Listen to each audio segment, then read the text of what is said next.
বন্ধুরা, কাচ্চি তো আমরা অনেকেই খেয়েছি। আজকে আমি আপনাদের দেখাবো স্পেশাল কাচ্চি রান্নার দুর্দান্ত একটা রেসিপি। অবশ্যই আপনারা ভিডিওটা শেষ পর্যন্ত দেখবেন, অনেক দুর্দান্ত একটা ভিডিও হতে চলেছে। তো প্রথমে এখানে বাবরচিরা পেঁয়াজ আর আদাটাকে ছুলে নিচ্ছে। আদাটা কুচি করে নেওয়া হচ্ছে, এইভাবে এটাকে ব্লেন্ডার করা হবে। আর এখানে পেঁয়াজটা অর্ধেকটা কুচি করা হবে পেঁয়াজের পেস্টটা করার জন্য, আর বাকিটা কাঁচা মাংসের সাথে দিয়ে দিবে। আর এদিকে কিন্তু রসুনটাকেও ছুলে নেওয়া হচ্ছে সুন্দরভাবে। তারপরে এখানে দেওয়া হচ্ছে এলাচ। এলাচটা এখন ব্লেন্ডার করে গুঁড়া করে নেওয়া হয়েছে। আর এখানে আছে 12 কেজি গরুর মাংস। এটাই কাচ্চি রান্নার জন্য যে মাংসটা নেওয়া হয়েছে ওইটাই। এখানে কিছু মাংসের টুকরা অনেকটাই বড় রাখা হয়েছে, প্রায় 700-800 গ্রাম করে হবে। হ্যাঁ, এটার ভিতর যেন মশলাটা অনেক সুন্দরভাবে যায়, তার জন্য এটাকে কেটে নেওয়া হচ্ছে। তারপরে এখানে নেওয়া হয়েছে দারচিনি আর এখানে সাদা গোলমরিচটা নেওয়া হয়েছে। এই দুইটা একসাথে এখন ব্লেন্ডার করে নেওয়া হবে। এখন এখানে নেওয়া হয়েছে বড় এলাচ। এটাকে ছিঁড়ে এটা থেকে এখন ভিতর থেকে মশলাগুলো বের করে নেওয়া হচ্ছে। এইভাবে করে কিন্তু সবগুলো থেকেই মশলা বের করে নেওয়া হয়েছে। তারপরে এখানে দেওয়া হয়েছে জয়ত্রী। তারপরে এখানে দিয়েছে এখন জয়ফল। এখানে 2 পিস জয়ফল ভেঙে দেওয়া হয়েছে। এখন এটাকে ব্লেন্ডার করে নেওয়া হয়েছে। তারপরে এখানে এলাচটা এর সাথে মিশিয়ে দিচ্ছে। এখন এলাচটা এখানে ভালোভাবে মিশিয়ে দেওয়ার পরে এখন এখানে দেওয়া হচ্ছে শাহি জিরা। জিরাটাকে এখন ব্লেন্ডার করে নেওয়া হচ্ছে। তারপরে এখানে দিয়েছে এখন কাজু বাদাম। কাজু বাদামটাও কিন্তু একইভাবে ব্লেন্ডার করে নেওয়া হয়েছে। তারপরে এখানে দিয়েছে কাঠবাদামটাও এখানে ব্লেন্ডার করে নেওয়া হয়েছে। আর এখন এখানে ব্লেন্ডার করে নেওয়া হচ্ছে আদা আর রসুনটাকে এখানে ব্লেন্ডার করে নেওয়া হচ্ছে। এইভাবেই কিন্তু সম্পূর্ণ আদা রসুনটাকে ব্লেন্ডার করে নেওয়া হয়। তারপরে এখানে মাংসগুলোকে কিন্তু ভালোভাবে ধুয়ে নেওয়া হয়। তারপরে একটা টুকরিতে নিয়ে কিন্তু এটাকে পানি ঝরানোর জন্য রেখে দেওয়া হয়। আর এদিকে কিন্তু আলুগুলোকেও এইভাবে কিন্তু খোসা ছাড়িয়ে নেওয়া হচ্ছে। আর এইভাবেই কিন্তু সম্পূর্ণ আলুরই কিন্তু খোসাটা ছাড়িয়ে নেওয়া হয়েছে। তারপরে পানি ঝরানো শেষ হলে একটা পাতিলে মাংসগুলোকে তুলে নেয়। তারপরে এখানে দিয়েছে প্রথমে তেজপাতা। তারপরে এখানে দিয়েছে দারচিনি, এলাচ, লং। তারপরে এখানে এখন অ্যাড করে দেওয়া হয়েছে এখানে আলু বোখারা। তারপরে এখানে দেওয়া হচ্ছে এখন মশলা, এটা জিরার গুঁড়া। তারপরে এখন এখানে দেওয়া হলো চীনাবাদাম আর কাঠবাদামের গুঁড়া। তারপরে এখানে দেওয়া হচ্ছে কিশমিশ। দেওয়ার পরে এখানে এখন দেওয়া হচ্ছে জয়ফল, জয়ত্রী, এলাচ, দারচিনি, লং এর মিক্স করা যে মশলাটা ছিল ওই মশলাটাই এখন এখানে দেওয়া হলো। তারপরে এখানে দেওয়া হলো টেস্টি সল্ট। তারপরে এখানে দেওয়া হলো টমেটো সস। তারপরে এখানে দেওয়া হলো কেওড়া। এইটা দেওয়ার পরে এখন দেওয়া হচ্ছে এখানে টক দই। দেওয়ার পরে এখানে এখন দেওয়া হলো লাল মরিচের গুঁড়া। তারপরে দেওয়া হচ্ছে এখানে আদা আর রসুনের পেস্ট। তারপরে লবণটা দেওয়া হচ্ছে এখন। লবণটা আপনারা পরিমাণ বুঝে দিবেন। আর এখন এই মশলাগুলোর সাথে মাংসটাকে ভালোভাবে মিক্স করা হচ্ছে। বাবুর্চিরা এখানে মাংসগুলোকে অনেকক্ষণ ধরে নেড়ে চেড়ে কিন্তু এই মশলাগুলোকে ভালোভাবে মিক্স করে নেওয়া হচ্ছে। আর বন্ধুরা, আপনারা যারা আমার চ্যানেলটি সাবস্ক্রাইব করেছেন তাদেরকে অসংখ্য ধন্যবাদ। আর যারা এখনও আমার চ্যানেলটি সাবস্ক্রাইব করেননি, আশা করি আপনারা আমার চ্যানেলটি সাবস্ক্রাইব করে দিবেন। আর এদিকে কিন্তু পেঁয়াজগুলাকে কুচি করে নেওয়া হয়েছে পেঁয়াজের পেস্টটা করার জন্য। তারপরে এখানে একটা পাতিলে তেল নেওয়া হচ্ছে, এখানে 4 কেজি তেল নেওয়া হয়। তারপরে এখানে লবণ দিয়ে তারপরে সামান্য একটু ফুড কালার মিক্স করে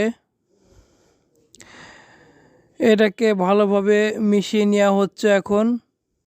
তারপরে তেলটা গরম হওয়ার পরে এখানে আলুগুলো সম্পূর্ণ দিয়ে দেওয়া হয়। আলুগুলা দেওয়ার পরে এগুলাকে ভালোভাবে ভেজে তারপরে একটা পাত্রে তুলে নেওয়া হয়।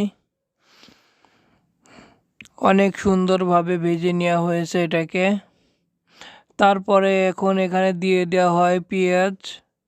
পেঁয়াজের পেস্টটা করার জন্য যে পেস্টটা রাখা হয়েছিল এখন ওই পেস্টটাই কিন্তু দেওয়া হয়েছে। আর এদিকে পাতিলের মুখটা বন্ধ করার জন্য কিন্তু আটা দিয়ে একটা ডো তৈরি করা নেওয়া হয়েছে।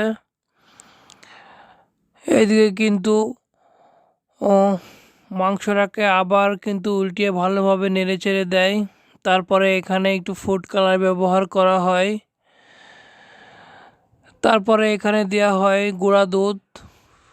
গুঁড়া দুধ দিয়ে আবারও কিন্তু এগুলাকে ভালোভাবে মিক্স করে দেওয়া হচ্ছে। আর এই মাংসগুলোকে কিন্তু ম্যারিনেট করে 40-45 মিনিট কিন্তু রাখা হয়েছে। তারপরে কিন্তু উল্টিয়ে ভালোভাবে নেড়েচেড়ে দেয়। আর এদিকে কিন্তু পেঁয়াজের পেস্তাটা কিন্তু সম্পূর্ণটা হয়ে গেছে, একদম কমপ্লিট। এটাকে এখন তুলে নেওয়া হচ্ছে। এখন এখানে দেওয়া হচ্ছে পেঁয়াজের পেস্তা। এটা দিয়ে আবার ভালোভাবে এটাকে মিক্স করে নেওয়া হচ্ছে। আর বন্ধুরা, আপনারা বাবুর্চিদের অনেক মজার ভিডিও পেতে অবশ্যই কিন্তু আমার সঙ্গে থাকবেন।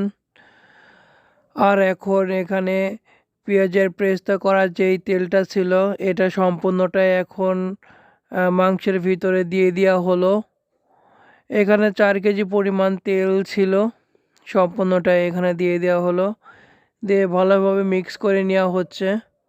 তারপরে এখানে বাকি যেই পেঁয়াজের পেস্তাটুকু ছিল ওখানে কিশমিশ, আলু বোখারা আর গুঁড়া দুধ দিয়ে এখানে মিক্স করা হচ্ছে। তারপরে এখানে দেওয়া হচ্ছে কাচ্চির জান, যেটাকে বলা হয় সেটা হলো আলু। এটাই এখন দিয়ে দেওয়া হলো। তারপরে এখানে দেওয়া হলো পেঁয়াজের পেস্তা মিক্স করা।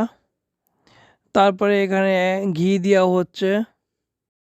এখানে ঘি দেওয়ার পরে এখানে এক টুকরো কয়লা দিয়ে এটার মুখ আবারও বন্ধ করে দেওয়া হলো। তারপরে কিন্তু এদিকে চাউলের পানিটা কিন্তু তুলে দেওয়া হচ্ছে।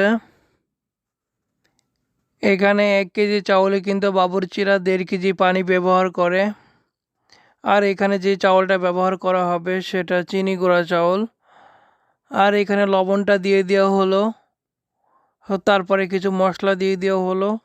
আর এদিকে ঢাকনাটা তুলে 1 মুঠো কাঁচা মরিচ দেওয়া হলো এখানে।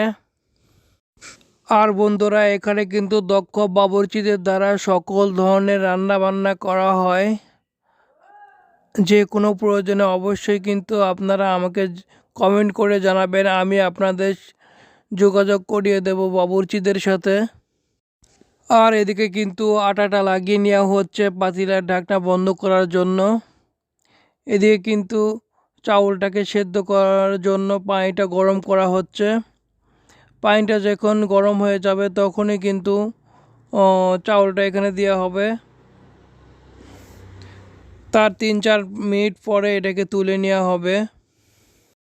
আর এখন এই মশলাগুলো কিন্তু চাউলের পানিতে দেওয়া হবে। এখানে দারচিনি, এলাচ, লং, তেজপাতা আর বড় এলাচ আছে। এখন কিন্তু পানিটা অনেকটাই গরম হয়ে গেছে। এখন এখানে দেওয়া হবে চাউল। এখানে চাউলটা দেওয়ার পরে এখানে অ্যাড করে দেওয়া হয় লবণ। লবণটা দেওয়ার পরে এখানে গরম পানি উঠিয়ে রেখে এখানে লিকুইড দুধটা তৈরি করে। এখানে চাউলটা দিয়ে 4-5 মিনিট পরে এটাকে আবার উঠিয়ে নেওয়া হয়। একটা টুকরিতে পানি ঝরিয়ে এটাকে আবার প্রথম লেয়ার এখানে দেওয়া হচ্ছে এখন চাউলের। এখন কিন্তু প্রথম লেয়ারটা দেওয়া হলো, দেওয়ার পরে এটাকে সুন্দরভাবে ছড়িয়ে ছিটিয়ে তারপরে এখন এখানে দেওয়া হচ্ছে জাফরান। জাফরানটা দেওয়ার পরে এখানে দেওয়া হচ্ছে জিরার গুঁড়া, তারপরে এখানে দেওয়া হচ্ছে পেঁয়াজের ফ্রেশতা মিক্স করা যে দুধটা ছিল ওইটা দেওয়া হচ্ছে, তারপরে কিছু কাঁচামরিচ দেওয়া হলো। এখন দ্বিতীয় লেয়ারটা দেওয়া হচ্ছে এখানে, তারপরে এখানে লিকুইড দুধটা এখানে দেওয়া হলো। সম্পূর্ণটা এখন কিন্তু দেওয়া হয়ে গেল। এখন এখানে দিচ্ছে বাকি যে মশলাটুকু ছিল ওইটা এখন এখানে দিয়ে দেওয়া হলো। তারপরে এখানে আবারও এখানে দেওয়া হচ্ছে জাফরান। জাফরানটা দেওয়া শেষ। এখন এখানে দেওয়া হচ্ছে ঘি। এখানে 500 গ্রাম ঘি ছিল। তারপরে এখানে আবারও দেওয়া হচ্ছে পেঁয়াজের পেস্তা, কাঁচামরিচ আর গুঁড়া দুধ আর কিশমিশ। তারপরে এই ঢাকনাটাকে ভালোভাবে সিল করে দেওয়া হয়। তারপরে হাই হিটে 5 থেকে 7 মিনিট রাখার পরে এটাকে কয়লার হিটে ভালোভাবে এটাকে দম দেওয়া হয়। 1 থেকে 1.5 ঘন্টা পরে, প্রায় 1.5 ঘন্টা পরে ঢাকনাটা খোলার পরে দেখেন অনেক সুন্দর একটা কাচ্চি তৈরি হয়ে গেল, স্পেশাল কাচ্চি। দেখেন কাচ্চিটা অনেক লোভনীয় একটা কাচ্চি হয়েছে। আমার কাছে কিন্তু বন্ধুরা এই ভিডিও ছাড়া কিন্তু আরও অনেক ভিডিও আমার চ্যানেলে আছে, আপনারা চাইলে দেখে আসতে পারেন। আরও অনেক রেসিপি আছে, আপনারা চাইলে ওগুলোও দেখে আসতে পারেন। ভালো লাগলে লাইক, কমেন্ট এবং শেয়ার করে দিতে পারেন আমার ভিডিওটা। আর এতক্ষণ যারা আমার সঙ্গে ছিলেন তাদেরকেও অসংখ্য ধন্যবাদ। দেখা হবে, কথা হবে অন্য কোনো ভিডিওতে। সে পর্যন্ত ভালো থাকবেন, সুস্থ থাকবেন। আল্লাহ হাফেজ।